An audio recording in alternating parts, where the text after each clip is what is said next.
आज से 3 महीने पहले भी मैं आप सबसे रूबरू हुई थी। आज फिर उस मुद्दे को लेकर हम आप सबके सामने हैं। देश की वो प्रतिभाएं जिन्होंने देश के तिरंगे का मान रखा, राष्ट्रगान विदेशी धरती पे बजवाया और जिस दिन वो मेडल लेकर हमारे देश में पधारी, पूरे देश को गर्व था। मैं बीजेपी की सरकार से पूछना चाहती हूं कि बेटी बचाओ बेटी पढ़ाओ ये स्लोगन क्या सिर्फ स्लोगन था? और इन 3 महीने के कार्यकाल में तो मुझे सिर्फ स्लोगन नजर आता है।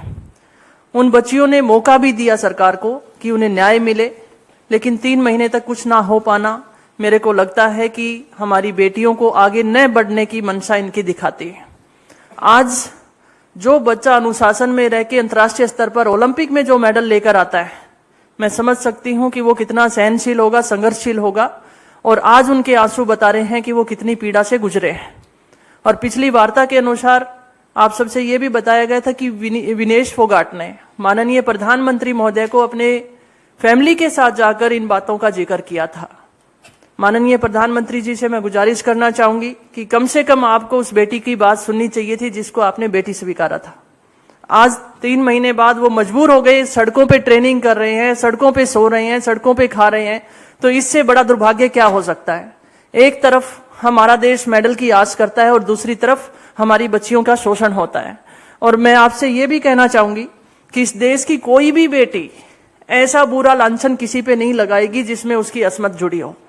ये हमारे देश की गरिमा रही है और मैं उन बच्चियों की हिम्मत की दाद देती हूं जिन्होंने आने वाली पीढ़ी को एक सही रास्ता दिखाने के लिए, आने वाली पीढ़ी का शोषण ना हो उसके लिए वो आगे आई हैं।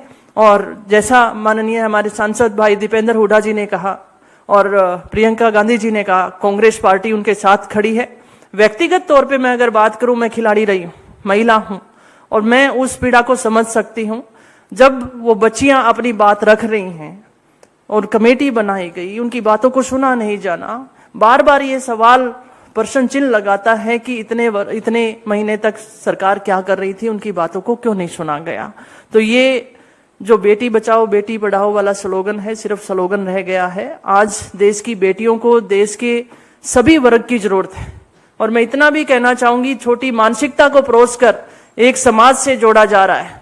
जिस दिन वो पदक जीत कर लाते हैं तो वो देश की, भारत की बेटी होती हैं। और आज इस घटिया मानसिकता को आगे परोस कर इस प्रोटेक्शन को जब कमजोर करने की कोशिश की जा रही है, तो मैं कहना चाहूंगी कि ये उस हरियाणा की बेटी हैं जो किसान वर्ग से जुड़ा हुआ है, खून पसीने की कमाई से देश का पेट पालता है। ये पीछे हटने वाले नहीं है, न्याय के लिए लड़ते रहेंगे और न्याय हम प्राप्त करके रहेंगे।